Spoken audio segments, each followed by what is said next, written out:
Hey everybody, and welcome to the SB Nation Selection Sunday live special. I am joined, of course, by the multi-talented superstar, Nick Fasulo, all over the place. He can be found, SB Nation, Rush the Court, all sorts of fun places here from across the country. Yes. Just to grace us with all sorts of knowledge bombs.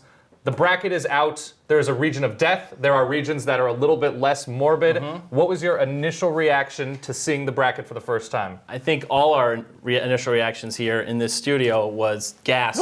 Every game that came out in the Midwest. Unbelievable stuff. Yeah. Not only just good teams in general, or this year, but good teams overall, like really solid programs. It's going to be an amazing tournament. That region is nuts.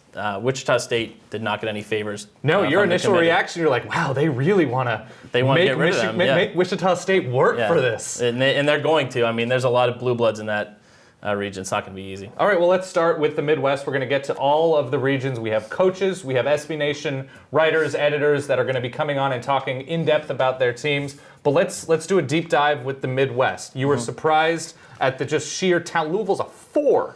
Louisville's a 4, Kentucky's an 8. Yes. Okay, I know they haven't had a good season, but at the same time, they're very talented. Yes. Kentucky, Wichita State, potential second-round matchup, that alone is going to get tons of attention by the media and the blogosphere. Think about Big Blue Nation fans. Right. They're going to think that they can walk all over Wichita State. Well, I would imagine that's what they're going to think. Right. I don't think that's going to happen, but that's a very intriguing potential second-round matchup. But you think teams, no matter the conference they're coming from, should fear the wheat?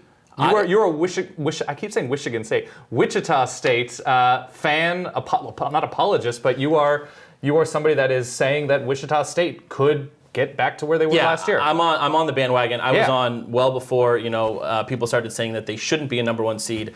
They have actual talent. We've seen mid-majors, run the table up until end of January into February, and then they fall off. I've never thought that a team like a Murray State a few years ago was even close to what Wichita State is this year. Wichita State is the real deal. Sure. They would have competed in any major conference. They wouldn't be undefeated, but they would still be competing for a 2, maybe a 3 seed. They are an actual, legit basketball team. Yeah. They could get back to the Final Four. And they have a gentleman named Clee Anthony. They do. That's a cool name. Which is terrific. Cool player. Yeah, cool player. And there are 2 specific matchups, though, in the East. We've talked about some of the teams at the top quickly. We'll get more in depth later. But a couple matchups in the Midwest, specifically early on, that are piquing your interest and raising your eyebrows. Yeah, UMass versus the winner of Iowa-Tennessee. I think for the first time in the history of the playing game, I may actually select a play-in game winner to advance past their second opponent.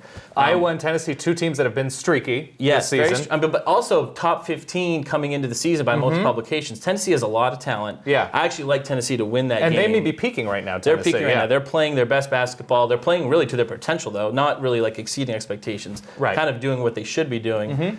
They have, tough guys down low. They have Jordan McRae, who's one of the best shooting guards in the country. He's finally starting to play the way we thought he was going to be playing. Yep. Iowa's going the opposite direction, though. They had some good wins in the middle of the season, but then they also had some really bad losses, and they just looked like they weren't ready for the big stage. I think a lot of pressure gets put on Roy Devin Marble. They don't really have a second option consistent. So it's shocking that we're seeing them in the playing game. Right. They were a month ago. Maybe a 4, maybe a 5 seed a month ago, and now they're they got to go to Dayton and play a Tennessee team that's going in the complete opposite direction of them. And the other matchup, which we felt was a little bit too good to be true almost, Yes. Louisville and Manhattan College. Steve Masiello, former assistant for Rick Pitino at Louisville, former player for Rick Pitino at Kentucky. Yeah, don't think that was an accident or just coincidence. Right. Masiello and Pitino go way back. That's going to be an awesome matchup. We're going to talk to Masiello in a little bit. I'm sure he'll have some funny things to say. I'll be interested to see if he, when the last time he spoke to Pitino, what he thinks about this Louisville team and what he's going to do to prepare for that game. Louisville, another team that's peaking right now. Russ Smith, a legitimate superstar, already has a ring. And defensively, Louisville is they're just swarming. I mean, they lost to Kentucky. They had a couple losses in the season. Shane Bohannon, he's off the team. Right. They had a little bit of, internal strife, I guess you could call it. Right. They're doing a lot. They're growing at the pace that they were last year. Remember, they didn't have a great end of January, early February last season. Same thing's happening this year. They're playing their best basketball right now, and they're just fun. Pitino feels like he's got a new lease on life. Right. The way he treats his players, he loves his guys. I'm really going to miss Russ Smith. I hope they go very far in this tournament just because I like seeing him on TV. To maximize your Russ Smith He's just fun. time. He's probably one of the most fun players we've had. And one of the more complete, especially this season, has really morphed into a complete player. Become He's a showed complete flashes, player. yes. Yeah. He has become that complete player that makes him so very fun to watch. He's playing more point guard, and we like him. And Manhattan College, a legitimate star in George Beeman.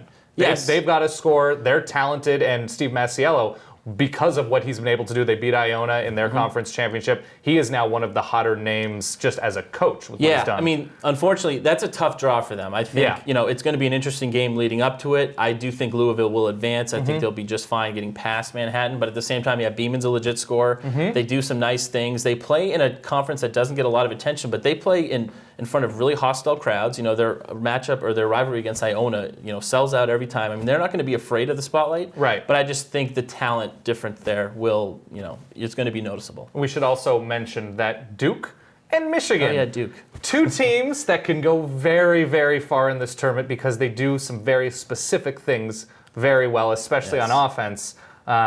Duke, if Duke hits, if they're hitting their shots. Specific, but we all know. If they make shots, they win. Right. Especially early. They're one of those teams, it's like you blink and they've scored 20 points in the last 7 minutes. Exactly. But sometimes, today against Virginia in the ACC final, they were unable to get on the roll that they were looking for. And, we've seen that in recent tournaments with them. It's really feast or famine with their shot, and that's probably what's going to happen again this year. Who knows how far they're making. That's true. There's so much to talk about with the Midwest region. We're going to get back to it, but let's move on to the East. I think a region that intrigues, not as much as the Midwest, but considering the teams that are there, considering the seasons that some of these teams in the East have had, what jumps out to you immediately? This is the Virginia 1 seed region. Sort of funky seeding in the sense, Virginia, I do think they're deserving of a 1 seed. They won the ACC title today. They've done tournament and regular season. They've done some great stuff, but then you have Michigan State as the 4 seed. I mean, just flip that upside down. It's almost like Michigan State's got the same sort of path to the Sweet 16 as they would if they were a 1 seed. They're playing like a 1 seed. You saw what they did today with Michigan.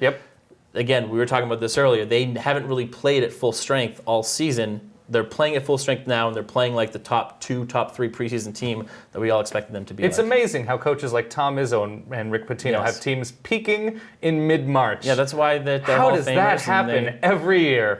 Yeah, that's incredible. So matchup-wise, what stands out to you? Obviously, Tony Bennett at the 1 won't have anybody until if Virginia is able to get to Michigan State in that game. But matchup-wise, who stands out immediately in the East? In the East, well, obviously Michigan State. I think that they will get past Virginia. Move into the Sweet 16. They're a really potential intriguing matchup. I say go Blue Hens in the first round.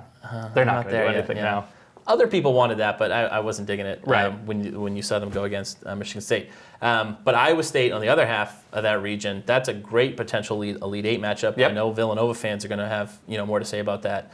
Maybe even Cincinnati fans up at the top of the bracket too. There's a lot of talent there. We're going to actually speak with Iowa State head coach Fred Hoiberg in a little bit, but right now on the line we have Villanova writer, part of VU Hoops. It's Brian. Is it Brian Ewert or Brian Ewert? Brian, how you doing?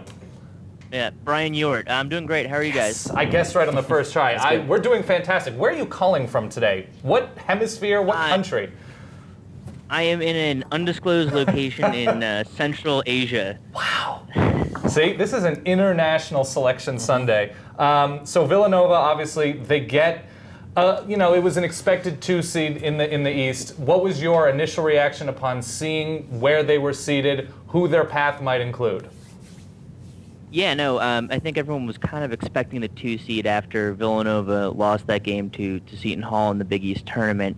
Their hold on that 1 seed projection was pretty much based on them doing a lot better in the Big East tournament than they ended up doing. So a 2 seed was a pretty good draw. I think the most surprising thing was every other bracketologist out there had them playing American University in that game. So seeing Milwaukee there was a little bit of a surprise based off of that. But about what I think Nova Nation was expecting. Brian, I know you don't want to look too far ahead, but a potential old Big East matchup looms in UConn. 2 really strong backcourts. What sort of advantages, assuming both UConn and Villanova get there, what sort of advantages do you think the Wildcats have against the Huskies, their old Big East foe?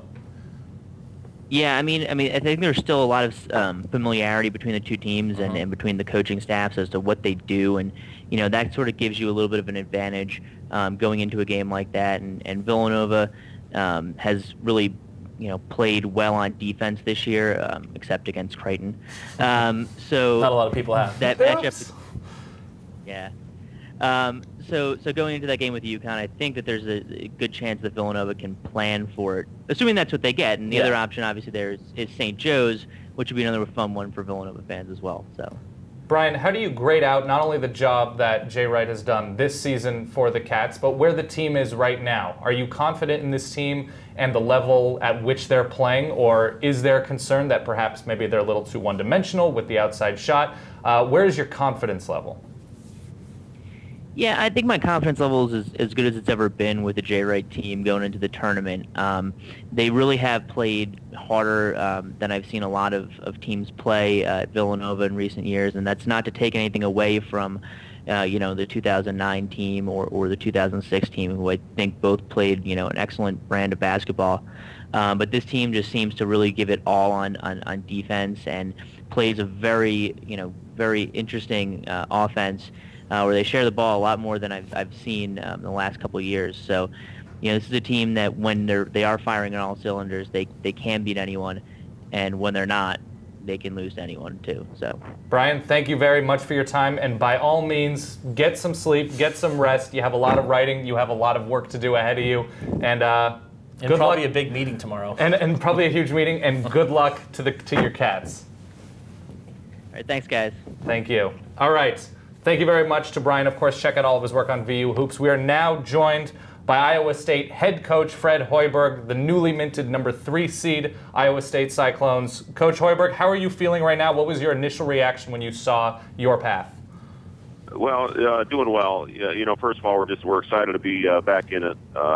We had a great conference tournament here this past week, knocking out 3 very good teams, 3 very different teams in the way they play, with Kansas State, Kansas, and Baylor in the last game. So all that stuff prepares us for what's ahead. You play a very physical man-to-man team in Kansas State. Kansas, with all their length, it really gets out and pressures you and denies you. And then Baylor playing that zone where they have a lot of different looks out of it. So everything that we've faced here these past couple of weeks have really prepared us for what's ahead. Coach, how do you grade out where your team is right now? Where are you confident that your players, what are they doing right now that has you excited going into the tournament, and what is going to be job number 1 post a very successful Big 12 tournament going into the NCAA tournament?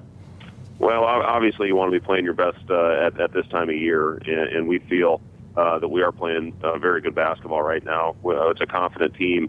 Anytime you can go through the grind of the Big 12 schedule, and finish with a top 3 finish, and then knock off 3 great teams in the tournament. Should give you some confidence and hopefully some momentum heading into this week. Have you had a chance to look at your region? Have you had a chance to sort of see what kind of team North Carolina Central is yet? We've talked to some people. We're actually in the middle of watching one of their games right now.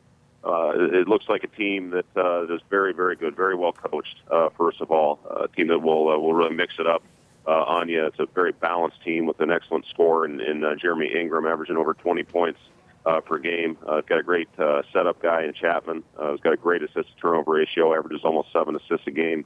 And then it looks like they got a lot of guys that really know how to play the game.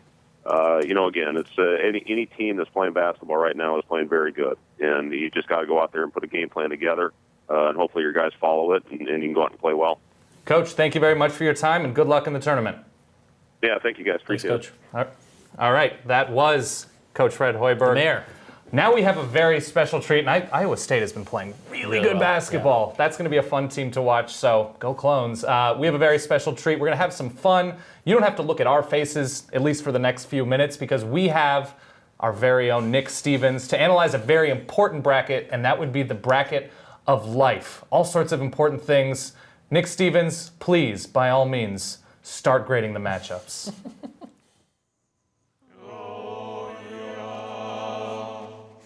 Hello, friends. I'm Nick Stevens, professional life bracketologist, and welcome to the Bracket of Life, where we're going to break down 16 of the most important and essential elements that life will offer you. And let me tell you, as a member of Life, Life has been having an especially strong 2014. Some terrific matchups. But first, I'd like to point out that those of you who are going to try and fill out your brackets perfectly, fill out the first ever perfect bracket and win $1 billion from Warren Buffett, if you're able to fill out the perfect life bracket, you can win an autographed picture from SB Nation Studios of Guy Fieri. Take that to Flavortown, Warren Buffett. All right, now to the brackets themselves. Here we go. These are the 16 most essential elements of life that we've graded out here at SBN. And let's start off right here in the bracket of death with one of the most lopsided matchups that we've ever seen. Of course, a number 1 seed, sex, which we all know makes the world go round, against a compliment from a cool person. And quite honestly, I have no idea why Coach even dressed either of these teams. I mean, this was an absolute evisceration. It was embarrassing. I know they play the games on any given Sunday because who knows who's going to win, but this was such a lopsided affair. I mean, one of the elements is sex, which is the international currency and grading standard of all power, and the other is something I quite frankly don't give a flying fiddler about. I mean, if you're the kind of person who looks forward more towards a compliment from a cool person than sex, then chances are we're not friends, and this isn't the kind of show you should be watching, so I'm going to go with sex. Now, moving down, tough matchup. This is probably not the first time this week you've thought to yourself, am I going to go Beyonce, or am I going to go Mexican food? At the top, we've got B in strong form. And think about it. I mean, she's got the moves, she's got the tunes, and you've got the vicarious Jay-Z factor in her effect, plus that legendary Super Bowl performance. Going up against Mexican food, who, might I remind you, has more number 1 hits than you might be thinking about. All the Single Ladies, Halo, Nachos, Enchilada, Burrito. Mexican food's hits just keep going on and on and on. And let me remind you of this. When's the last night you had an evening full of intoxicants and lubricants and thought to yourself, you know what I really need to sop up this mess? Some Beyonce. No, you need some Mexican food. So we're going to go Mexican food over Beyonce. Now moving down to the funky region. It's Bill Murray versus taking your shoes off after a long day. Now, our friend at A1G Sports recently tweeted at us, you know guys, taking your shoes off after a long day of work is one of the most underrated things in life. And I will agree with you. As a 200-pound man who probably drinks too much beer and has more sodium in his diet than he should, I get it. I love taking my shoes off. But this is Bill Murray.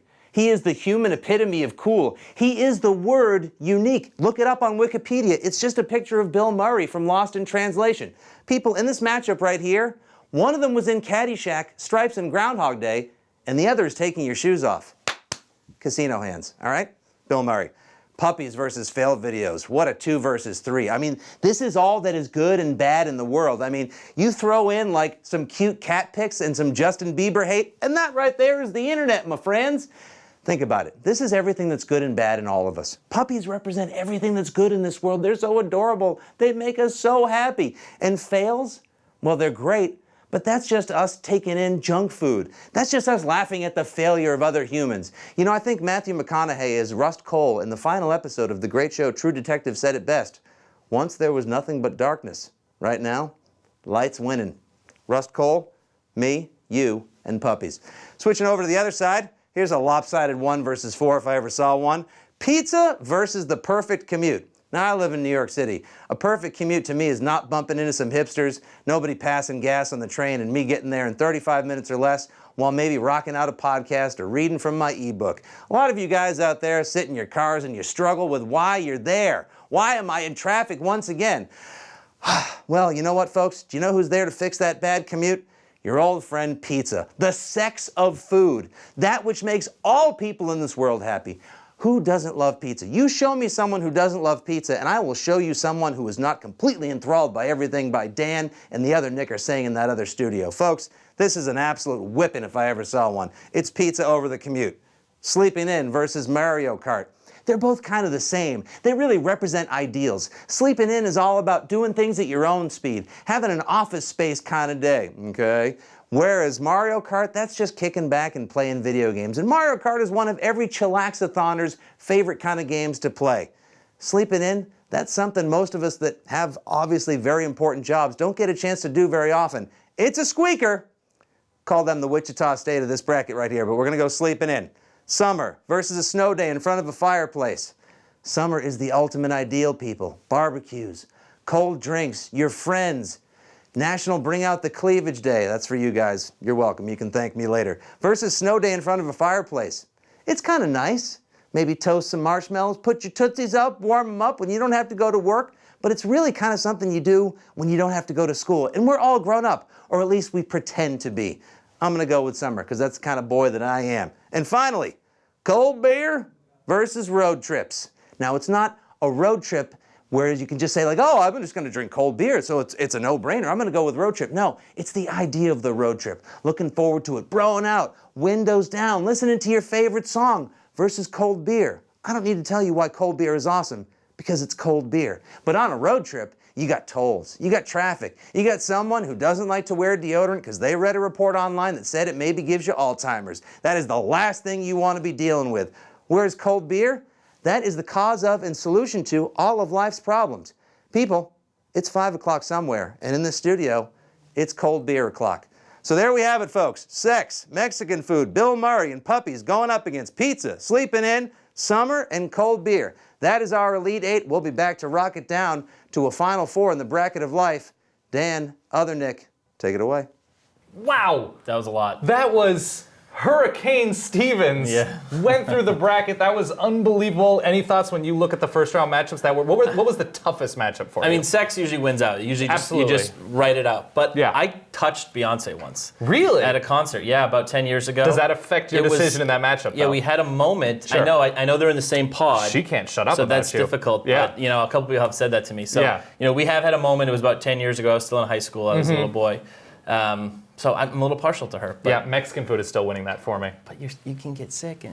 I just feel good about it. Something else, segue, I feel good about the West region. This is Arizona's region. This is the next one we're going to go to. We have a guest lined up, a coach lined up, so you're going to have to stick around for that momentarily. But the West region, an interesting one. I don't think it's the sexiest one in terms of star power at the top team-wise, but games that you're going to want to watch. So which matchups, when you look at the West, it's like, yes, I'm going to plant myself in front of a TV and watch that. Yeah, we're going to have the coach on in a minute. But Oklahoma, North Dakota State. Yes. Great matchup. Two offensive-focused teams. That's one of those every year, 5-12 wins, right? Or 12-seed wins in a 5-12 matchup. There's one of them right there, just based on the numbers that I've seen. I've seen North Dakota State play a couple times this year. They got a nice guy down low and one of the best players, or the best player in the Summit League, who's a real legit scorer, Taylor Braun, up top. And Oklahoma, they've actually been fun to watch. Lon Kruger's a good coach. And he's a good tournament coach, Good tournament coach, but they haven't played a lot of defense. They've usually been able to win by, beating teams, just literally outscoring them. Right. North Dakota State, I think, is going to try and do the same thing. Should be a high-scoring, fun game. Yeah, and the other matchup that you are most looking forward to in the West, you talked a little bit earlier about points, because you're looking forward to it too. I'm looking forward to it. Oregon BYU. Yes. We should. The 200-point over/under is a real thing. That's coming.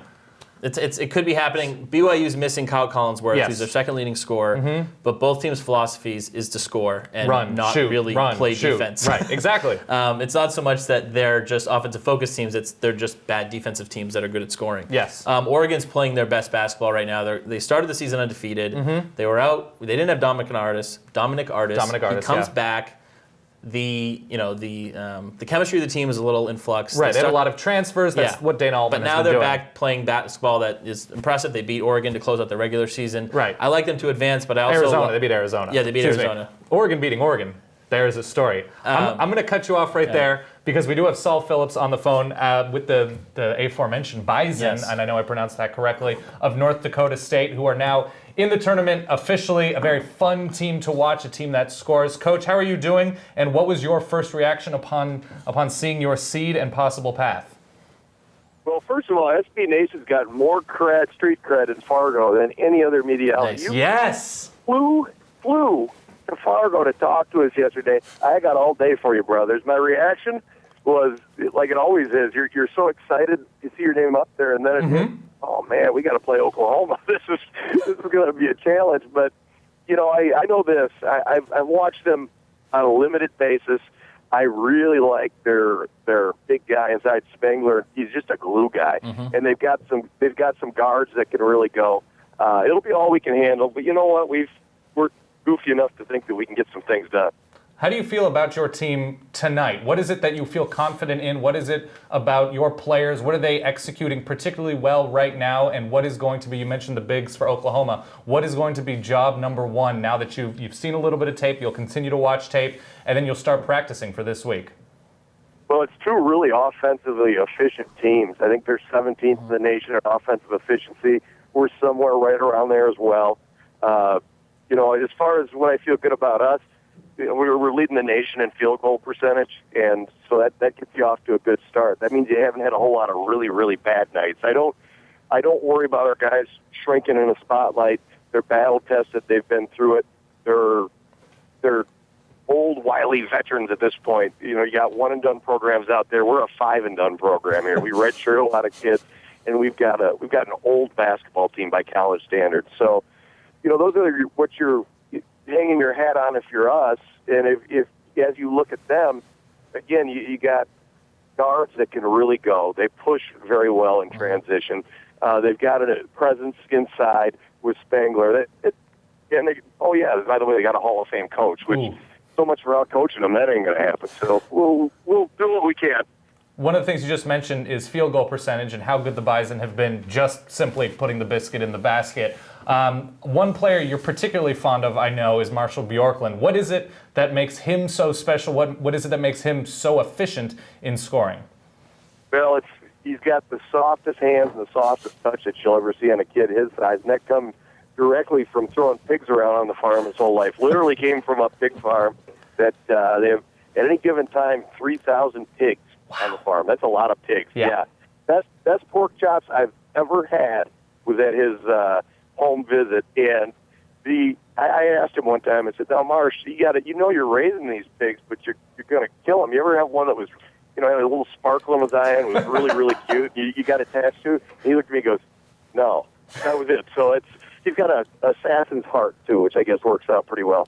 All right, and you also have a player who I think we can consider to be a star, especially on the college level, in Taylor Braun. How important is that going into the tournament, that you have somebody that is such a dynamic scorer like Taylor and had a good game in the Summit League championship game when all was said and done?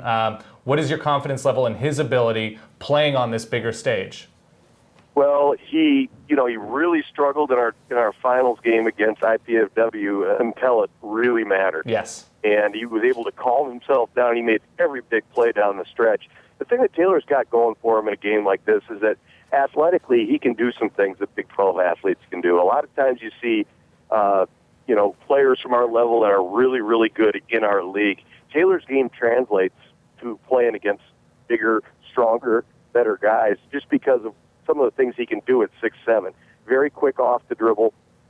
He shoots the lights out of it. Very good ball in hand, and he has the ability to make big plays at big time. So, yeah, I tell you what, you're never just overconfident going into a game against a Big 12 team, especially one of the caliber of Oklahoma. But I do know this: we won't shrink to the occasion. We're going to let it fly a little bit. All right, Coach Phillips, we're going to get you out of here on this just because you mentioned the pork chops. You're staying relatively in the region with your game in Spokane. What is the night before dinner, before the Bison take on the Sooners? Maybe we can get Marshall to sneak a pig out there. We can, have a luau or something like that, right? Get the Hawaiian shirts out, casual Friday, although it's a Thursday, so that won't work. I think that sounds like as good idea as anything. I think it's the route. I think you just figured it out for us. There it is. Get that pork protein. Good luck, Coach, as you take on the Sooners and hopefully more and more teams after that. And hopefully we'll talk to you again soon. Hey, pork's the other white meat, That's just so you know. I heard that once. That is as good a way to go out as any. And thank you very much to Coach Saul Phillips. I think we could have him on for the next hour. I want to play basketball for him, or I want my unborn son to play basketball for him. Fargo, between the college football season and the college basketball season, quickly becoming a college sports town. I think they have more fun up there than we are. Oh, they clearly do. Yeah. They clearly do. Let's take a deeper dive, though, at the rest of the West here. So we talked about North Dakota State, Oklahoma now in length. We talked about Oregon, BYU, all of the points in the world. Mm-hmm. Arizona Wildcats, a team obviously at the top of this region, a team of mixed experience. You have Aaron Gordon, the freshman, the touted freshman, playing really well on both ends of the floor. What is your feeling on the West right now? Yeah, I watched them. Or Arizona, I probably watched every game of theirs this year. And they're a solid team.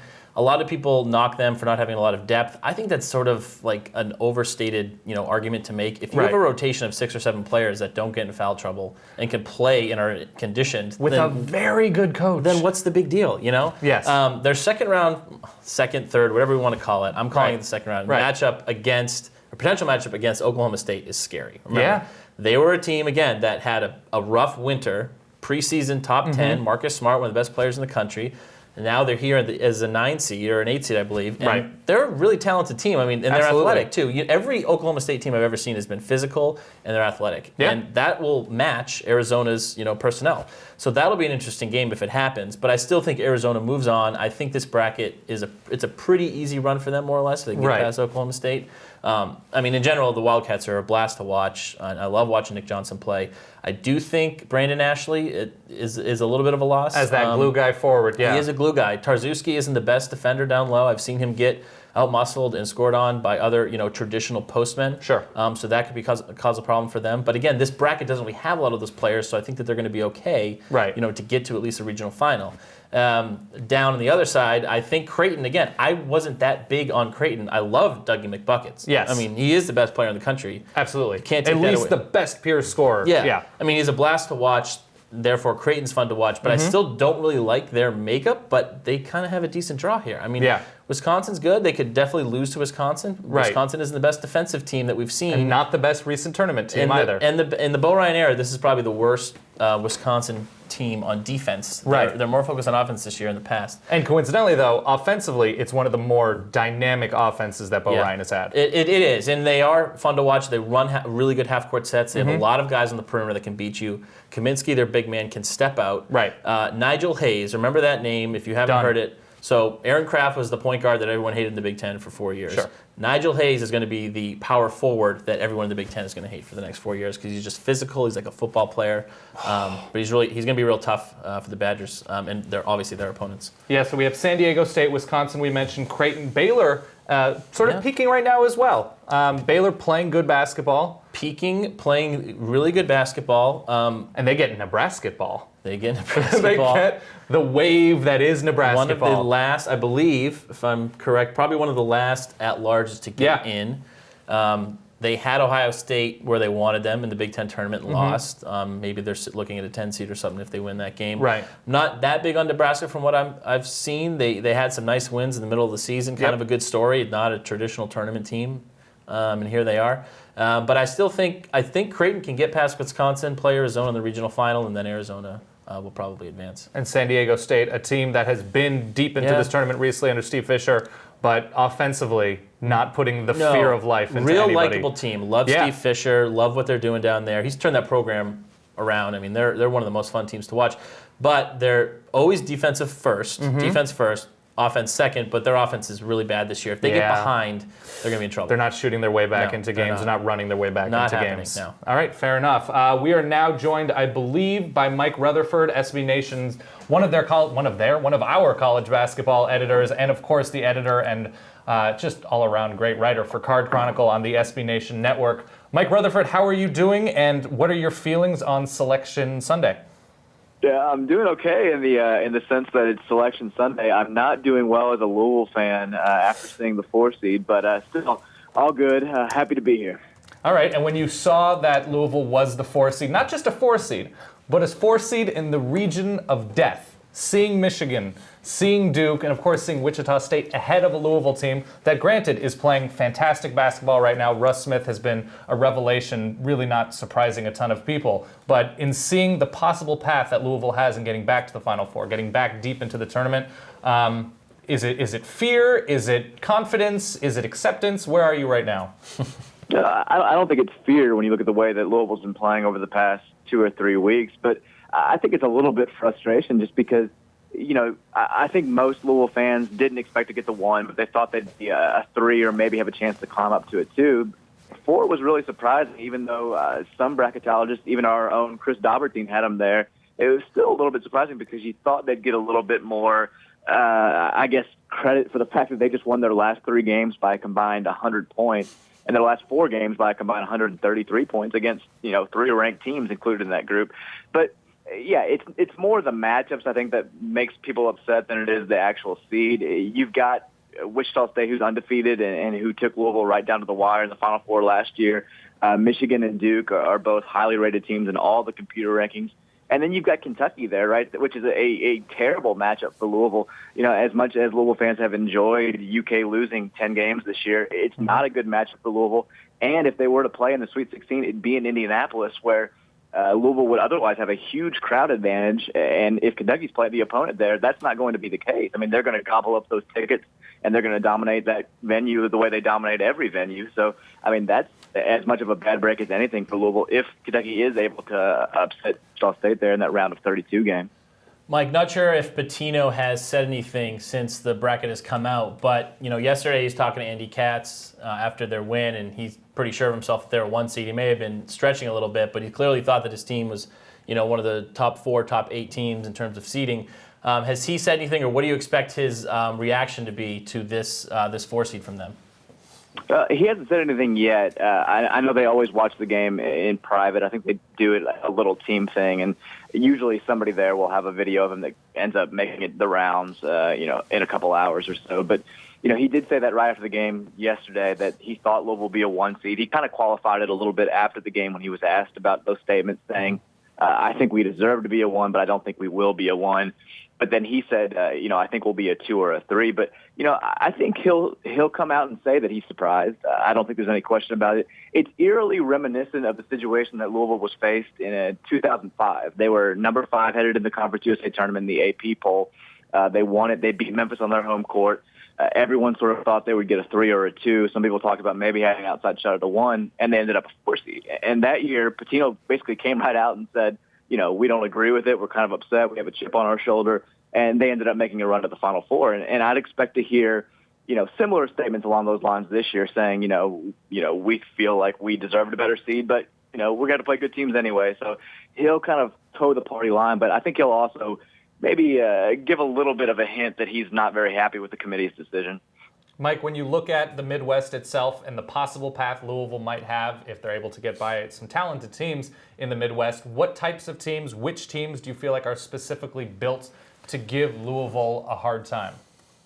Well, I think Louisville's problem all season long has been, lack of, depth in the front court. They've got Montrezl Harrell, who's improved as much as any player in the country, who's been just fantastic the last couple of weeks. But outside of that, they don't have the same type of long, lanky rim protector guys they've had in years past. They don't have a Gorgie Zhang on this team, and it's really hurt them when they've gone up against teams that have those type of guys like Kentucky. So I think Kentucky's a team that it matches up really well with Louisville. As much as they've struggled this season, it's a scary matchup for Louisville if that comes to fruition in the Sweet 16.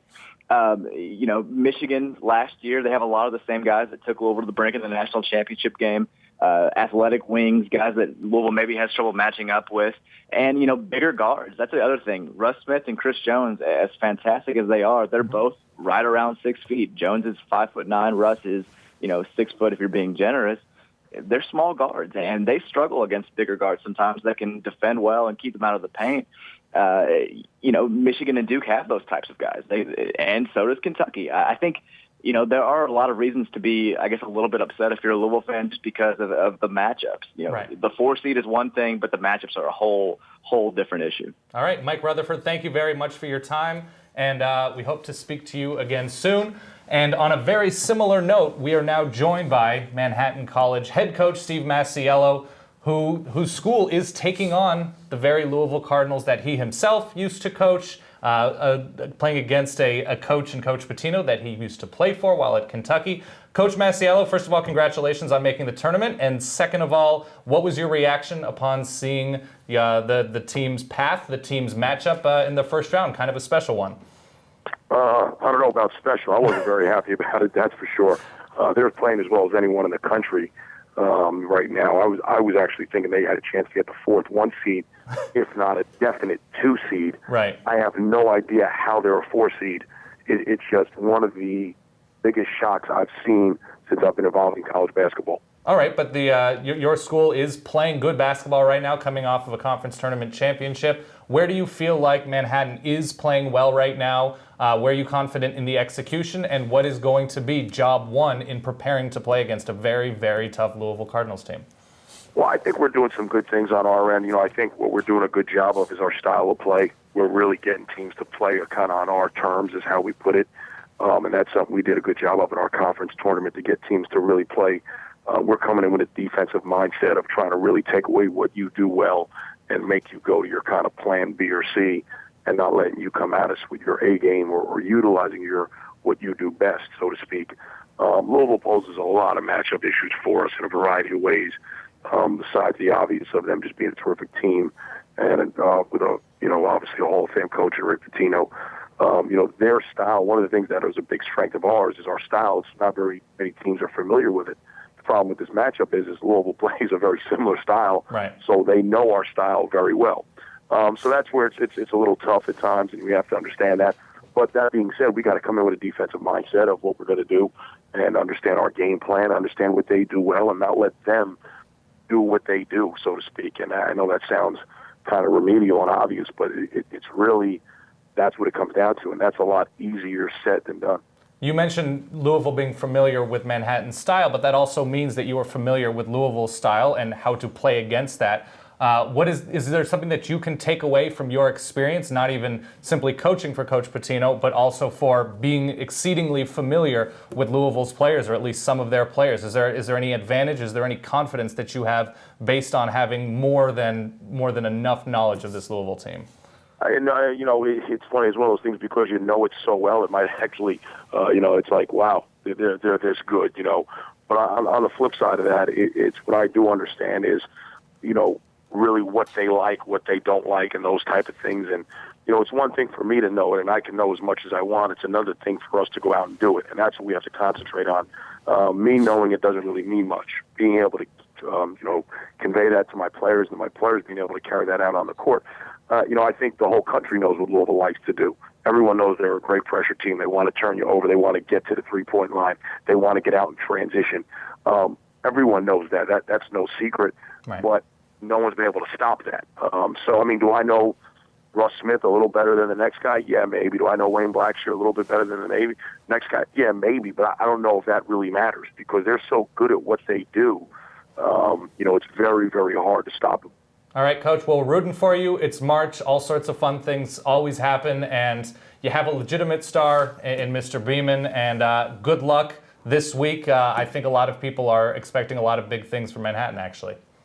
Thanks so much. I appreciate it. All right. Thanks, Coach. There he is. That's Coach Steve Masiello. Has a challenge on his hands. Two guys that don't seem happy right now. No. Masiello seems like he's got a big task ahead of him. Right.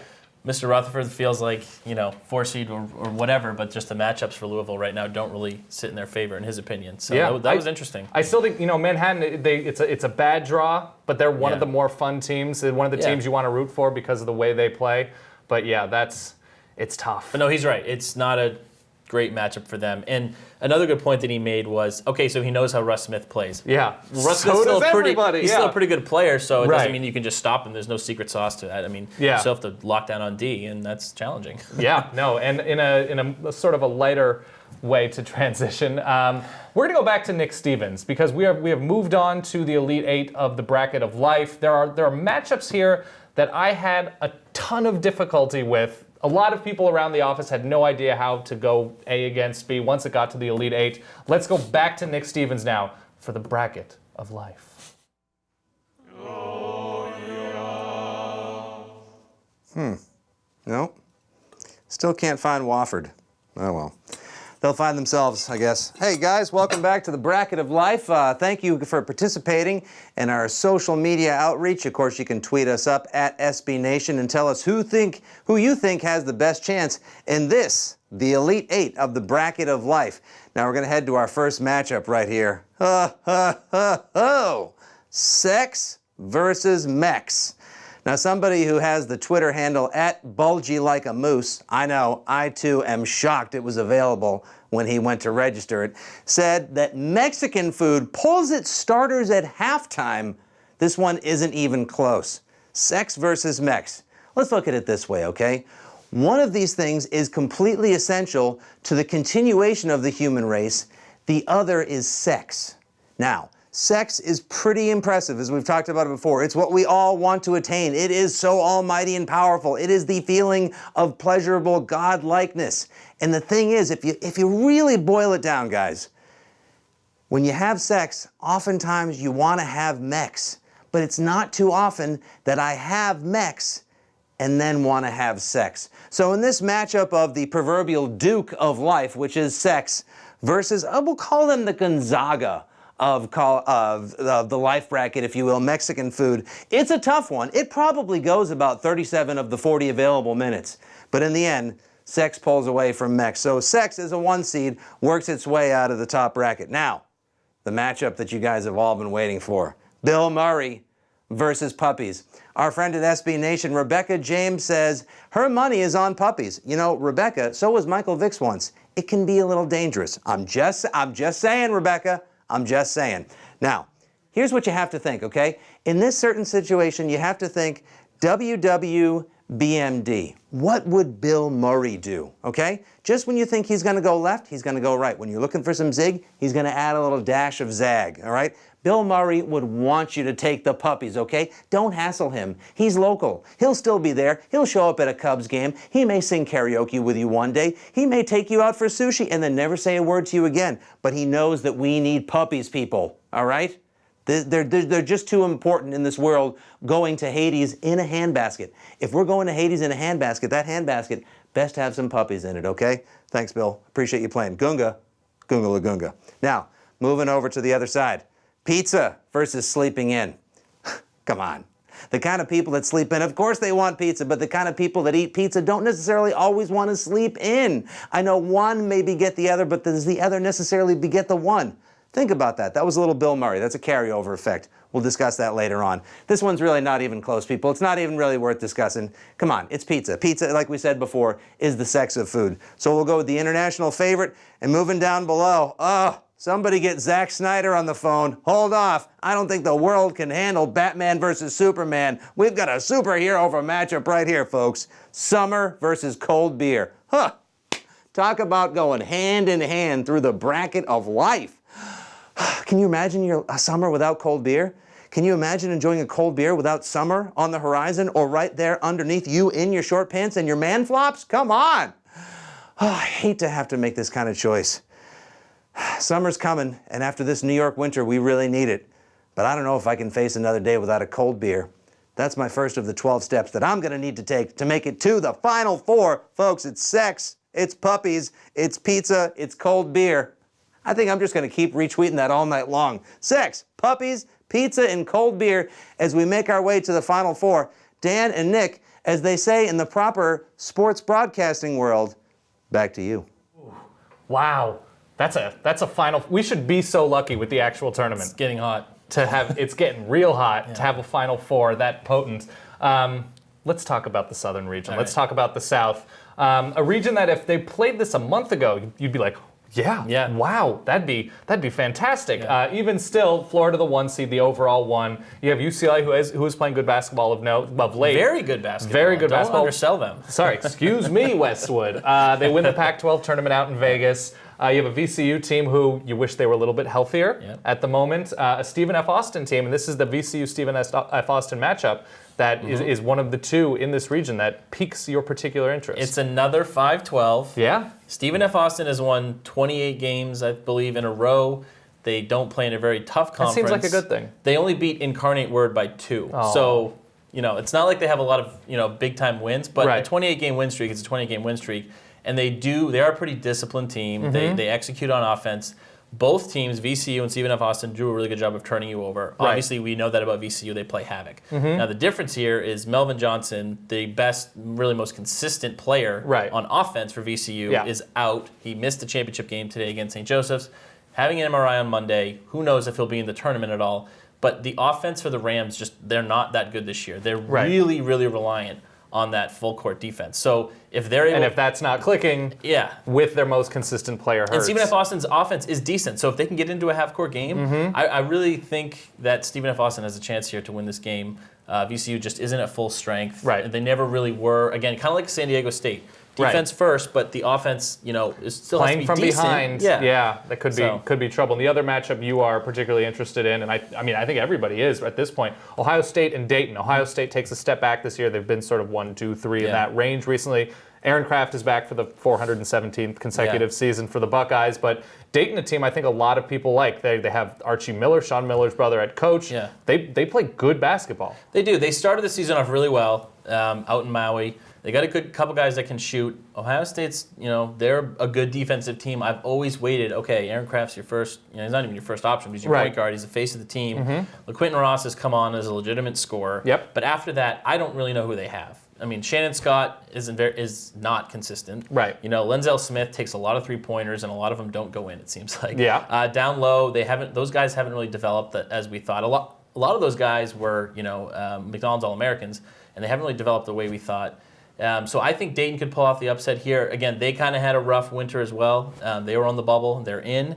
If they get hot shooting, then they could get a win here. Well, let's continue talking about the South and about specifically the #1 overall seed in this year's NCAA tournament. We have Andy Hutchins from Alligator Army and just general SB Nation awesomeness on the line. Andy, when you saw Florida's #1 overall seeding, it couldn't have possibly come as any sort of surprise, but what was your reaction to the potential path that the Gators would have in getting Billy Donovan back to the Final Four? I like it a lot. I really do. I think Florida's probably the best team. When you look at some of the nation's elite teams, being able to play a bunch of different styles. Yeah. They can slow it down. They can speed you up. They can beat you with offense. They can beat you with defense.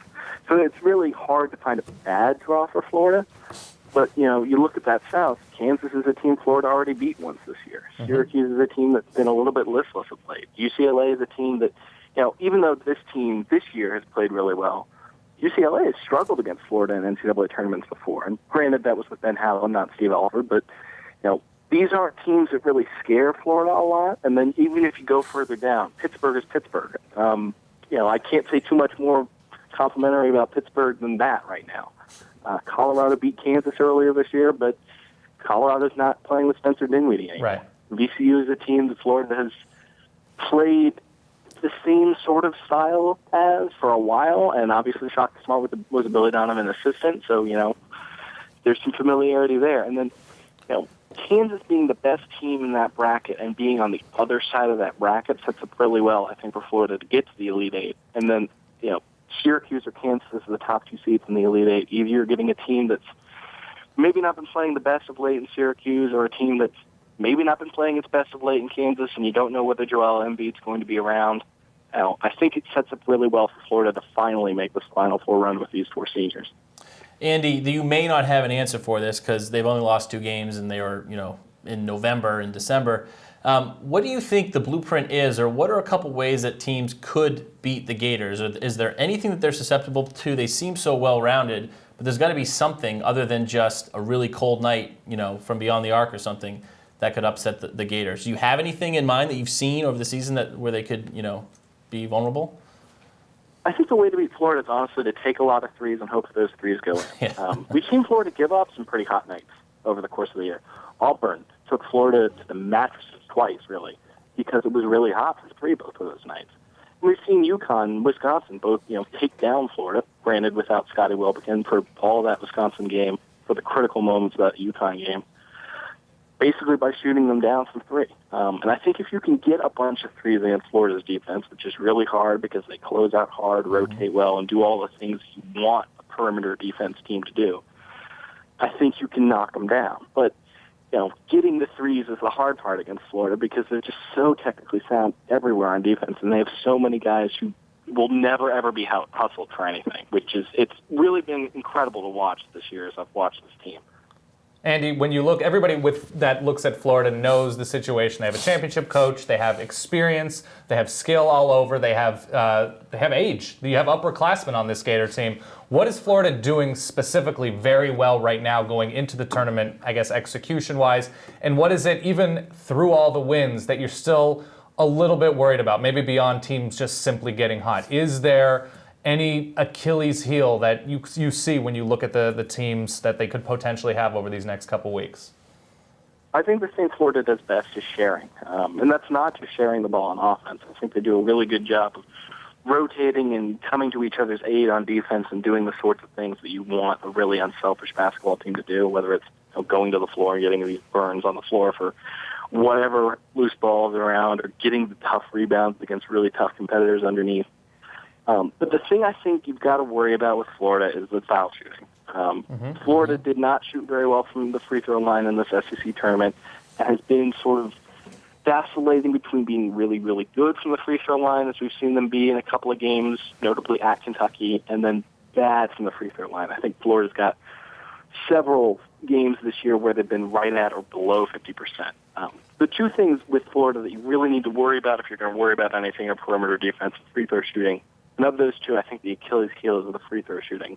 But I will note that, an SEC tournament where you're playing 3 games in 3 days, maybe you don't have quite as much leg strength at the end of those 3 days. And we saw that a little bit from Florida. Don't know if you're going to have to worry about that in the same way in the NCAA tournament.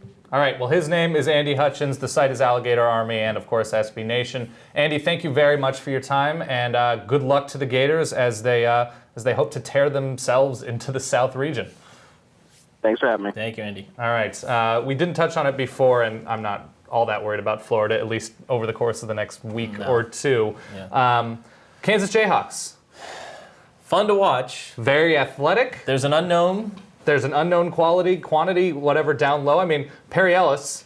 Yeah, he's come on and really done a nice job. In relief of the injured Joel. Yeah. Right, Joel Embiid, of course, out with the back injury, at least in the short term. Potentially, you don't know. When you look at his future, is it worth putting that back? A big man in a back issue, not the greatest combination. Well, and also you got to consider the fact that he's an NBA player. Right. He's a top 3 pick. Maybe it's like, hey, is that worth it? Right. I'm not going to try and win a national championship. I'm going to try and get my first check. But this Kansas team, actually, it's very talented. They're deep. They're athletic. And a lot of people like to pick on point guard play with this Kansas team, but they're better than I think a lot of people will say. Yeah. It's just hidden a lot because they get in transition so well sometimes. Yeah, Nadir Tharp's a playmaker. He can score for himself. He has lacked some. He's had some issues in his career, but so did Tyshawn Taylor. When I was here 2 years ago, we were saying the same thing about Tyshawn Taylor, and they turned out okay. They weren't bad. Played in the national championship game. So I think that's water under the bridge. We don't need to talk about that anymore. I really look at it the way Wiggins has played since Embiid's been out. He's finally got that look in his eyes of like,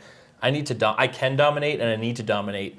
And he could have some sort of Carmelo Anthony. There are moments really. He's seeing red right now. Yeah, he is. I don't know. It's all just people are just green people with numbers. And he's just like disrupting he plays everything. Defense too. He's not just hey. A lot of people compare him to like Tracy McGrady. Well, Tracy McGrady doesn't play defense. He played half a game. Andrew Wiggins will guard your best player and shoot it right over your face. Right. No, he's disrupting defense and offense with his abilities. And honestly, he's on the stage now, and he's isolated now without Embiid, where he has to take over if they're going to be playing, near April into April. And it should be noted, Bill Self is really pushing him to do that. He had to do that last year with Ben McLemore. Very talented but passive players. And he's told Wiggins, hey, we don't have a choice. You need to be the best player on the court at all times. Syracuse. Oh, man. Again, this is the region where like a month ago, 6 weeks ago, wow, all of these teams in the same place? I don't know. I think what's the nicest, best, most confident thing you can say about Syracuse right now? That they went 25-0, to start the season, and they have a really good point guard who they go deep. Into tournaments, into tournaments. Into tournaments, yes. They go deep into tournaments. They've relied on Tyler Ennis to be a scoring point guard where he's more of just a facilitator and distributor. He's had to do a lot on offense for them. Trevor Cooney is somehow their most important scorer now, and when he doesn't play well, it seems like they lose. So CJ Fair's been very consistent. Obviously, yeah. I don't know. I'm just very torn on what to make of this Syracuse team, to be honest with you. I know I'm supposed to give you an answer. Right. That's why I'm here, but I really don't have one. I think your answer was okay. Yeah. Well, we have Sean, right? We do have Sean. We have Sean Keeley, who is the editor and founder of Troy Nunes, is an absolute magician. Hard to argue with that sort of confidence in the name. Sean, what was your reaction when you saw the seed? What was your reaction when you saw the path of the Orange and who they have this week and potentially next week? Yeah, well, first of all, let me say, if you guys are confused by this season, Syracuse, imagine how I feel. But yeah, I think by the time we got to the end of the season and the whole ACC tournament and losing to NC State, The general consensus was we're going to hopefully end up a 3 seed. If we ended up a 4 seed, I don't think we should complain all that much about it. But certainly, I mean, overall body of work, thankfully, I think gave us the 3 seed. So, you know, it's a tough bracket, but unfortunately Syracuse didn't really give itself much of a reason to feel like it deserved anything easier at this point. So that was kind of my feeling. And, you know, as far as first round, I'll be honest, I don't know too much about Western Michigan. I'm kind of getting to know them a little bit. But really, we're at the point right now where the team that's going to beat Syracuse is Syracuse. Sean, you said you're confused. We're confused too. Are you also, is the general sentiment in Syracuse country that you're nervous and you think this team's been exposed, or you think that they can right the ship entering the tournament? You know, I mean, they can. On paper, this is a team with 4 guys who can take over a game. I mean, C.J. Fair, Tyler Ennis, Jeremy Grant, Trevor Cooney. You know, at any given point this season, any of those guys has taken over a game for us. And for whatever reason, they've just all, you know, maybe one of them has a good game each night, and the rest of them either disappear for big stretches or, you know, in Cooney's instance, he's just, you know, his percentages shooting and everything else is just kind of falling off a cliff to the point where in the NC State game, in those final seconds, we actually saw him pass a legitimately open 3-point shot for the first time ever. And it was one of those things where I think Syracuse fans looked around and were like, are we at that point where our only guy who's our go-to 3-point shooter is passing up 3-point shots now? And so, yeah, I mean, it's, you know, yeah, I think, yes, they could get, you know, bring it together and right the ship, but I don't know. I mean, we figured it would have happened by now, and Syracuse is prone to have these kind of swoons at some point during the season, but they're usually, you know, a week or two, and then things get sorted out. So they're kind of putting it off to the last second here. Tyler, the man tasked with righting that orange ship is, of course, Jim Boeheim. What is your confidence level right now in his ability to, you know, take time now after the conference tournament, figure out how to adjust, how to go about attacking new challenges that lie ahead? They would have potentially Ohio State in the second round if Ohio State gets by Dayton, and of course Cuse gets by Western Michigan. Is the confidence level high right now that he will be able to take this team and figure out wrinkles quickly? I mean, I think if there's anything that Syracuse fans have come to learn is that, you know, the value of Jim Boeheim is how long he's been here and what he's seen and what he's gone through. I mean, he's basically seen every situation you can think of going into the NCAA tournament. He's taken good teams. He's taken not so good teams. He's, you know, he's basically seen it all. And so when he says he's, you know, not that worried, I don't know how much I believe him about that, but I think he's got his plan. He's not the kind of coach to overreact in the pre-planning stage. He seems to still have faith in these guys, and whatever it is he's going to do, I think, you know, we've run the in Boeheim we trust train this far. I think we can keep going for another year.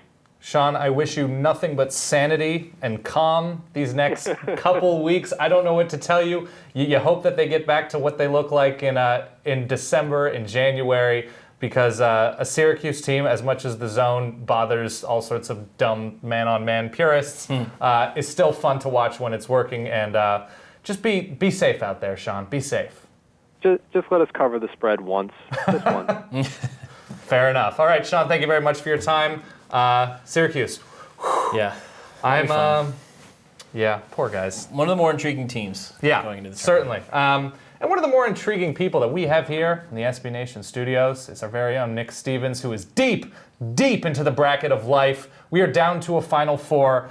At this point, it's impossible. At this point, we've talked Mexican food, we've talked sex, we've talked puppies, Bill Murray, taking your shoes off. I don't know how you make sense of this because I love so many things in this bracket. Nick Stevens, Final Four us.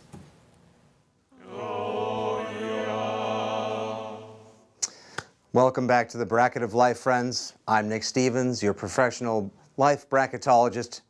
And before us, or rather behind us, or with us, to the side of us, now us. This is the Final Four of life. Like my friend Matthew Tamash on Facebook just said, these right here are my 4 champions of life. You, sir, young Matthew, you've got your priorities straight. At Colby Kowitsky just tweeted us and said, once again, sex and pizza on an inevitable collision course.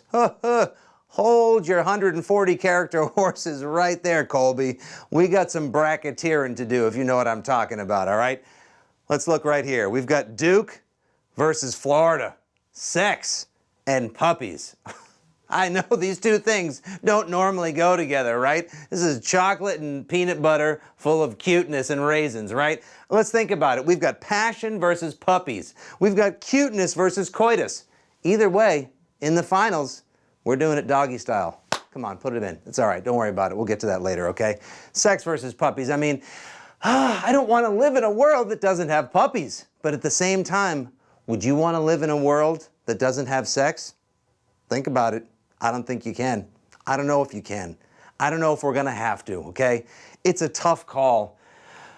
But in this battle of good versus wrong, of right versus might, puppies, I hate to have to put you down. But at the buzzer, it's sex to represent this side of the screen, this half, the yang of life. Who shall represent the yin, you ask? Well, somebody get William Styron on the phone and tell him we've got a new Sophie's Choice. Pizza versus cold beer. Oh, Brady versus Manning of life. It's Ali Frazier. You're telling me I only get to bring one with me to the finals? But Dad, you promised us both pizza and beer because you're such a great dad. One does beget the other as well, which makes it even doubly more difficult. When you have pizza, sometimes you want a beer. And when you have beer, usually it ends in pizza. No matter who we choose, we win, don't we? If sex is the wrong, then I know I'm going to go with what's right. And we need to sustain this life. And in order to be able to fight off sex, or at least give it a fighting chance, we need pizza. So there it is, folks. In the bracket of life, it all boils down, as our pal, the football writer at Grantland, at Bill Barnwell, wrote, that sex versus pizza finale is going to be a real humdinger. You betcha, Bill. You betcha. Sex versus pizza for all of life's marbles. Nick, Dan, I know what kind of guys I figure you to be. I'll let you guys do your own little revealing. Think about it. Sex and pizza. That is life. Back to you. I just peed myself a little bit. I did. I'm nervous. Yeah. Sex versus pizza. He's doing the finals. The finals are coming up later. Yeah. No, the finals are coming back later. Do you have an early? Well, if you think about, I mean, there's times where you think about pizza before sex, so that. Yeah. I mean, if and you're what talking if it tastes better after you have sex? If you're going on a date with somebody at 7:30 and you're going to eat really, really great top-level pizza, right. Are you thinking about the pizza, or are you thinking about what might happen at 10:15? You're probably, if it's like a first date, you're definitely thinking about pizza. You're definitely thinking about the pizza, even if it's like the 47th date. Yeah. Like, pizza is the light at the end of that day's tunnel. I'll eat any pizza too, frozen pizza, deep dish pizza. Yeah, here's the thing about like crappy pizza, still pizza. Yeah. It's still the very same kind much of pizza. saying about sex, which is why they're in the finals. I mean, it was meant to be. Oh yeah, well, I mean, we can't help but be obsessed with that, but that's a matchup for the ages, and it seemed inevitable. That was like USC, Texas, college football. It's a whole different sport. But let's talk about Michigan State for a second. Tom Izzo's team, another team peaking at the right time, as we mentioned earlier. Yeah. They have experience. This might be one of the more talented, if not the most talented, Michigan State team we've seen in recent history. A lot of people are going to just say, yeah, Tom Izzo, put him in the Final Four when they're filling out their brackets. Are you that quick to do that? I sort of am, just because of how they've played the past, in just the Big Ten tournament. I mean, they walked over just about everyone. They were preseason number 1 by some publications back in November. So, they lost a few games early. They lost more games in the middle of the season, but they didn't have Appling. They didn't have Dawson. They didn't have Payne. They didn't have decimated by 3 of their injuries. core guys, and they still played pretty well. I mean, it allowed a guy like Denzel Valentine to get more minutes. And they build depth. Integrate himself into the rotation more. So I think it actually helped, really. Then when they all get back at full strength, they're still kind of dealing with the injuries and learning how to gel. So they did lose a couple of their final Big Ten regular season games. Right. But they look in perfect shape right now heading into the tournament. I think that they are the Final Four team to come out of here. Awesome potential matchup against Iowa State, though. All right, and we're going to go with a deeper dive with Michigan State just because they're a team. You can't talk about the tournament without Michigan State. They're a 4 seed this year, playing like a seed a little bit higher than that. We have Pete Rossman on here from the Only Colors, the Michigan State. Beautiful, beautiful Michigan State site on the SB Nation Network. Pete, what was your initial reaction when you saw the seeding? Did it feel low? Did it feel about right? And how do you feel about the path ahead of the Spartans? Well, it's a funny thing about the seeding. I mean, the seeding 4 does seem a bit small for a team who stampeded through the Big Ten tournament and beat Wisconsin and Michigan. But the matchup, they are all right, actually. They are not indicative of the seed Michigan State got. I think the big thing is, going up against Virginia will be tough, but all those matchups seem manageable, especially when you see what's over in the Midwest.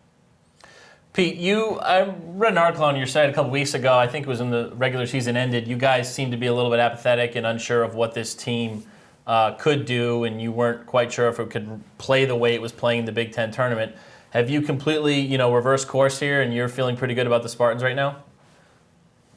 Oh, yeah. It's kind of hard not to feel good after what a Michigan State fan has seen the past 2 days.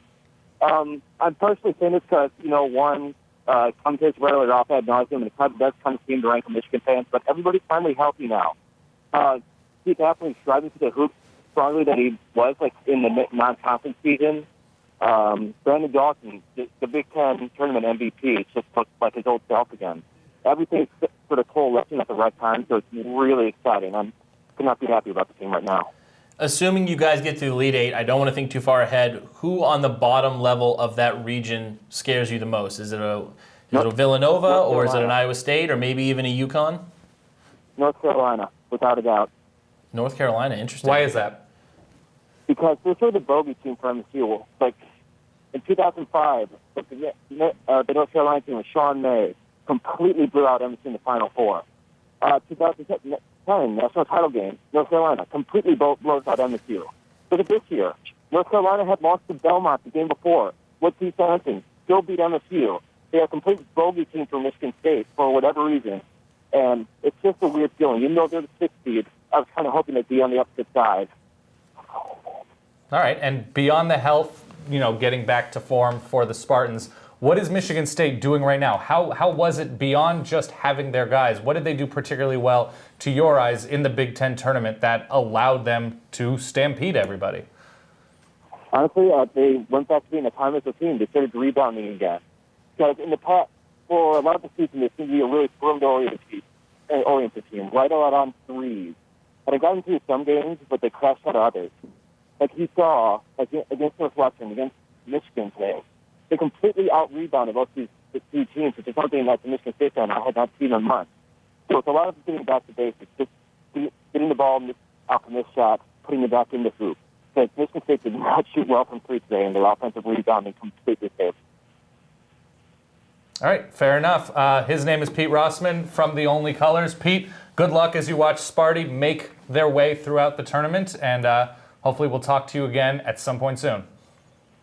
Hope so. Thanks for having me. Thanks, Pete. All right, Michigan State. It's true. I kind of overlooked North Carolina. I mean, they rolled Michigan State earlier this year. Roy Williams just has that weird green number. I mean, again, it's really hard to predict what the Tar Heels can do in this tournament. Yeah. They're really talented. Yeah, what is your snapshot right now on the Tar Heels? I think, they have great wins. They have really bad losses. Mm-hmm. And I think they're actually seeded accordingly because it's really hard to say. I mean, they're basically playing.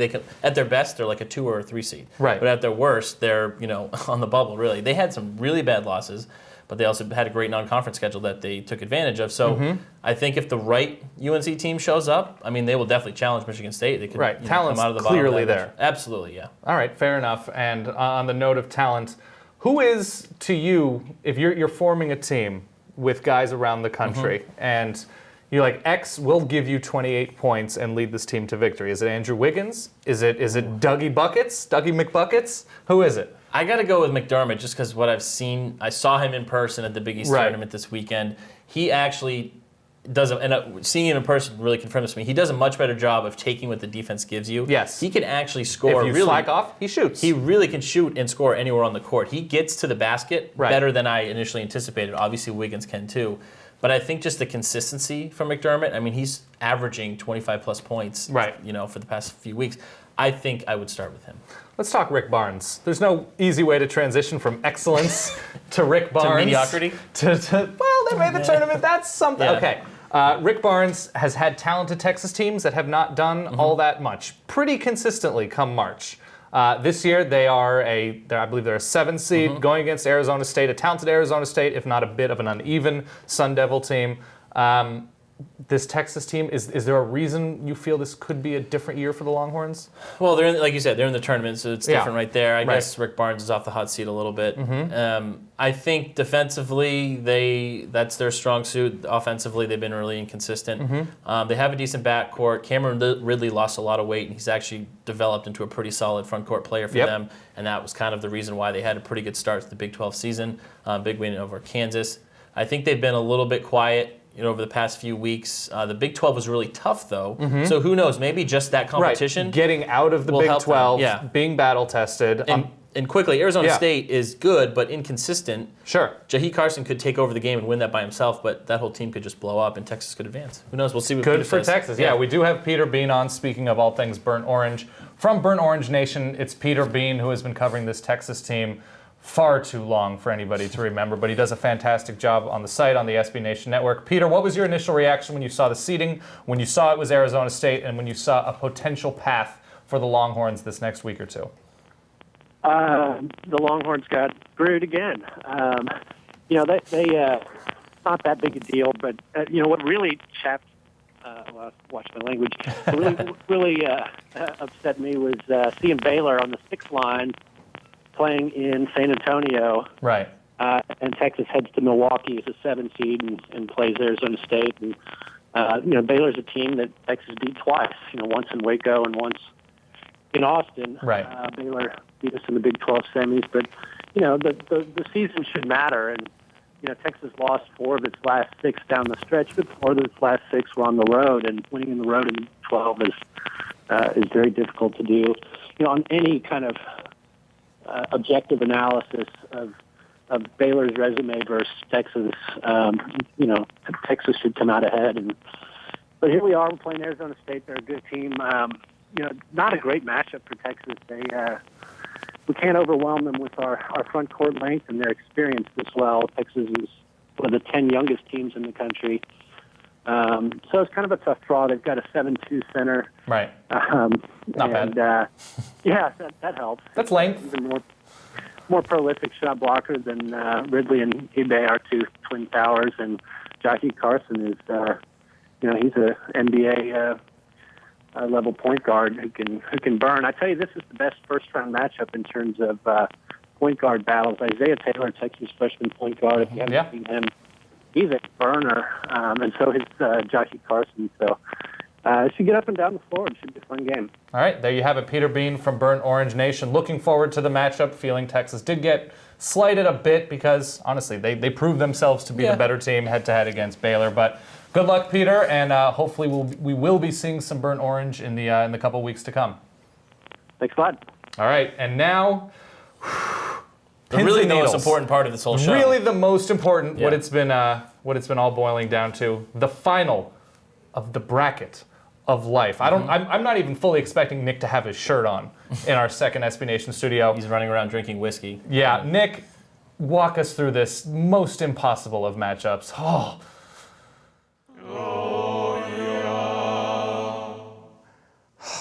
Guys, here it is.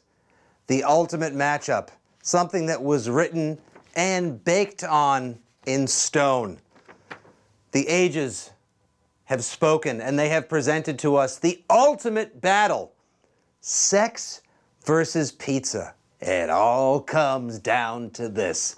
And think about what sex and pizza had to go through to get here today. I'm not just talking about some of the competitors here on this most vaulted and vaunted SB Nation bracket of life. This was just the Sweet 16, the 16 most essential elements. We boiled the entire tournament down to. Sex and Pizza also had to go through life essentials like crispy French fries, power naps, watching The Price is Right on a sick day, day drinking, mini golf and soft serve, getting retweeted, going viral, binge watching Netflix, and Kurt Russell. Yeah, we're talking about two epic foes. But as Christopher Lambert said best in one of my favorite 1986 movies about people that get their heads cut off and then fight other people with swords, Highlander, there can be only one. It's pretty good, Christopher Lambert. Anyway, sex versus pizza. Everyone has a favorite. But at the end of the day, who do we walk with? Who do we say is the most essential piece of our life? What is the component? Is it sex? Is it pizza? Like the guys were saying earlier, there are often times when we're thinking about sex while eating a pizza. There are often times we're eating pizza and wishing we were having sex. I call that my 20s. But the thing is, there are plenty of times where I have sex just to get to the pizza, and there are not a lot of times where I have the pizza just to get to the sex. Now, if I can meet a person that makes me eat pizza just to get to sex, then I will be the winner of the bracket of life. But until that day, the human species be damned, pizza is the winner of life. I don't think I've chosen poorly. I think everyone here at SB Nation has chosen wisely. Don't bother waiting till the first week of April. Don't chew off your nails. Don't suffer from bracketitis. People, make the right choice now. Fill it in with a winner and treat yourself to some delicious pizza. You know who the real winner is? YOU. That's who wins. Dan, Nick, who did you guys see coming out of that one? I went pizza. I went pizza just because, in the end, less baggage. Right, exactly. They make pizza. I hate to say it, as a former fat guy, pizza does make it easier. And I know if I had less pizza, there would have been more sex. But I'm happy in my man shoes to this day, and it's because of pizza. All right, fair enough. There's your champion. I mean, is that where you saw that going? Yeah, I go, thin crust buffalo chicken pizza Ooh, with a okay. little kind of olive oil. Yeah, you like that seasoned crust. Sure. That always wins. That wins. That's the number one topping for the pizza. Did you have pizza winning this whole bracket in your... Beyonce. Remember, Beyonce won the whole bracket? I mean, partial. That's the greatest thing in life to you? To a super celebrity that, I have had a moment with. That's unbelievable. All right, fair enough. We are now actually joined on a completely different level. We are joined by Pitt head coach Jamie Dixon, who did get a 9 seed today, and the Panthers will take on the Colorado Buffaloes. Coach, what was your initial reaction when you saw the seed and saw who you were going to be playing? Well, kind of about where we thought 8 or 9 from what we had done, and obviously we're playing good basketball at the end of the year. Got healthy a little bit as far as Durant. It was Lamar Patterson and Talib Zana feeling better about the way they're going, and had some stretch early on where we were playing real well. Had some injuries, Deron Johnson out the ACL, and then those two guys hitting some injuries as well. But I think we're playing good basketball, and Colorado's a very good team. Just been watching some film and watched one of their games already. So feel they're a good team and do a lot of things we do similar, but they can got good inside presence, good size, and we got to keep them off the glass. Coach, a lot of us know about the great season Lamar Patterson has had, especially specific to this matchup against Colorado. Who are the other players on the Pittsburgh team that are really important to get past the Buffaloes, in addition to obviously production from Patterson? Well, we got to rebound well. We've got 4 freshmen that play for us in our 9 guys, and so we've got to get good play out of those guys. They've gotten better as the year progressed. Josh Newkirk's been a real key for us. He averaged about 10 points a game the last 6-7 games. So he's given us another perimeter guy, and we can rotate him in and even play small at times. So he's been a key for us. We've got can play bigger too at the same time, and Mike Young and Jamel Artis. Mike's been playing with a fracture in his back for about a month or so, so he's battling through some discomfort, but he's given us good rebounding and a good inside presence. Coach, where are you confident with the Panthers right now, execution-wise, how your team is playing today, and what is job number one going to be as you look ahead to Colorado this week in practice? Well, again, I thought we played well in the tournament. We played a good Wake Forest team that had beat Duke last week and handled them pretty good. Offensively, really moved the ball well. North Carolina, same thing. Got off to a big lead on them and finished it off. And so I thought we were really moving the ball well. Not as good against Virginia. I think they have something to do with it. Very good team. But, again, a one-possession game we felt we should have won. But we're feeling like we're playing, again, our best basketball. But the defense, we're not where we want to be. Offensively, we're there. We've got to be continue to get the ball inside to Zana. Not so much to score, but to let him get some other guys some shots as well. But the defense is just not it's not one of our best defensive teams. We're getting there with a lot of youth, but some room to improve still. We're going to get better this week. That's what I told our guys tonight. Coach, thank you very much for your time, and good luck this week. Thanks, Coach. All right. Thank you very much. All right. There it is. Pitt, one of those teams where, the talent is there. Jamie Dixon, obviously one of the better coaches in the country, where if they get hot and, like he said, if defensively they get to the point where they want to be quickly, it's scary, especially a Colorado team missing its best player for a number of weeks now. So. Yeah, this is a sneaky, interesting matchup. Like Jamie Dixon, the coach, said, they're a defense-first team, and they're there, so he's got to feel good about that. Right, absolutely. All right. I think we need to get into our final four picks. We're going to get Nick Stevens' final four picks as well. You have, in not that much time, figured out how you feel. You've done some scribbling. Who is in your final four while I actually figure out who's in mine? So this is subject to change, but I went through this, and I have Florida beating New Mexico in the Elite Eight. Wow, so they'll advance to the Final Four. Yeah. I think Michigan State will play Iowa State and advance to the Final Four. But like Pete Rossman said, North Carolina, sneaky. Yes, absolutely. They're sneaky coming out of there. When you have that talent and coaching combination, even with uneven success this year, I like Arizona to advance in the West. I think that they'll get an Elite Eight matchup with Creighton. Yeah. I'm a little torn. I'm not sure. Creighton, Wisconsin, Baylor, got to consider them too, but I like the story of a McDermott playing for a Final Four team. Absolutely, yeah. That would be awesome. Yep. And then down in the Midwest, the region of death, as we've been calling it, I'm going to go Wichita State. Fear the wheat! Fear the dang wheat! I have Wichita State. I need this. I need my... You need that back. I think Louisville will play in the Elite Eight. Okay. So that will be a great game. Okay. But I'm obsessed with the Shockers team. I love them. Really? Yeah. You like your Freddie Van Vliet? I love them. I think they do everything right. They can like we were talking about today, they can be down by 10 or up by 10 and close the lead or take a 20-point lead. Just like that. I mean, there it is. So we'll see. Again, the Midwest, I got to look at that a little bit more. The Midwest seems impossible. Okay, here's what I'm going to do. I'm going to go Midwest. I'm going to go Michigan. Okay. I don't know why. They were there last year. They can do it. They're capable. They have a good. I like Beeline. Stauskas obviously has played himself into becoming an all Big Ten like crazy. He'll play at the next level. Yeah, he will. And contribute. From the South, I got to go Florida, just because Kansas down Embiid potentially for the entire tournament is a little bit scary to me.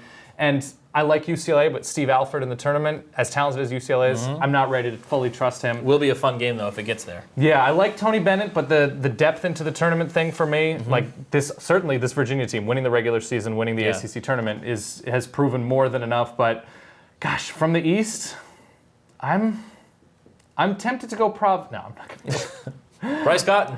Yeah, I'm going to go Michigan State. Okay. I'm going to go Michigan State. I'm going to go Florida, and I'm going to go from the West.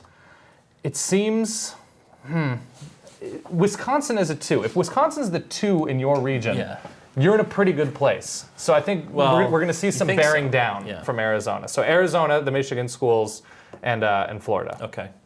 That's where I'm at right now. Okay, that seems fair. Nick Stevens, who is in your Final Four in this bracket? Well, we got the basketball one. The basketball one. Right, the basketball one. Well, I'm going to start in the West, where I still don't think Wichita State necessarily earned their number 1 seed. I know they had an undefeated regular season. I know, golf claps to you guys. A lot of retweets to you, Wichita State. But I think the hashtag that we're all going to be rolling with by the following Sunday is hashtag watch us lose to Kentucky. Aww. Yeah, sorry. I hate to be the guy that ate asparagus and rained all over the parade, but Wichita State, ouch, no Sweet 16 for you. Coming out of the West, I think I'm actually going to roll I'm going to roll big Wisco style. Just a fan. Wow. You know what? It's probably the most, as a life bracketologist, Wisconsin is the most underrated state in the union. So never doubt the power of the cheesehead. Moving down to the Midwest, I'm going to go, why not? You know what? I'm sorry, that was the Midwest. Yeah, that was the Midwest, yeah. There's a reason there. why I'm the life bracketologist Yes. and not the actual bracketologist. Okay, the Midwest, we'll be going with Wisconsin. In the East, I'm going to go Michigan State. Go Sparty. Big fan. I think Tom Izzo is working his magic once again, and they stone cold rolled my father-in-law's favorite Michigan and Stauskas today. In the South, got to go Billy Donovan. Does not look like the kind of guy that I want to disagree with in any way, shape, or form. I would never want to see Billy Donovan in an alley and me armed with a knife or a gun. And lastly, Arizona. They're probably the best overall team. They look like a team that could go all the way. I'm going to go Arizona the entire way. Wow. Just because, I feel like they turned a corner as a state recently. A lot of really important votes. I'm welcoming them back into the State of the Union. Arizona, I respect you. Just like I respect everyone who played along with us tonight. Now I'm going to close my laptop and get back to work, guys, because I only have 364 more days to experience life to put together next year's Bracket of Life. Smoke. There you have it. Nick Stevens. I don't mean to throw him under the bus, but he did take 2 teams from the West That's to go to okay. the Final Four. Listen, he's so a forward we have a thinker. Final 5. I can appreciate that. Yeah. It was a fun show. That was fun. We went through a lot of teams. We went through a lot of weird life, great life things. We transitioned from talking about sex and pizza to Jamie Dixon. Well, I mean, college basketball, sex, and pizza. This is not like, we're not dealing with another universe of topics. Oh, I know. This is, it's still within the same realm. We have to thank Brian, Andy, Peter, Pete, Mike Rutherford, and Sean Keeley, all from the SB Nation Network. And then, you know what? I want to give Saul Phillips a show. Like, we need to give him a talk show. Well, we need to give him a radio show. Saul, the spin-off of Breaking Bad. You can get him a cameo or something. I mean, I'm all in on the Bison. Yeah. I want Oregon. I want any team that's green and yellow. Oregon, North Dakota State. Who else? Baylor? I don't know. But yeah, Saul Phillips was fantastic. Of course, Fred Hoiberg from Iowa State, Jamie Dixon from Pitt, and Great Steve guest. Masiello from Manhattan College. We're rooting for all of them, of course, because they came on the show, and that's all you need to do for our loyalty and respect. Thank you to Nick Stevens. Thank you to the entire crew for putting this show together. I'm talking about you, Phil, Alex, Rob, Will, Alfred, whoever else is back there. We're going to do it again next year. We're going to have all sorts of fun. Life Bracket, fantastic, Nick Stevens. You make us giggle and laugh, and I am apologizing right now to SB Nation's Mike Prada's girlfriend for not including bagels in the Life Bracket. She was very upset about that. I'm sorry, Hillary, but thank you everybody for watching. Enjoy the tournament. Follow SB Nation on Twitter. Follow SB Nation Basketball on Twitter. Follow Roger Sherman on Twitter. He's fun. We will see you soon. We will see you next year.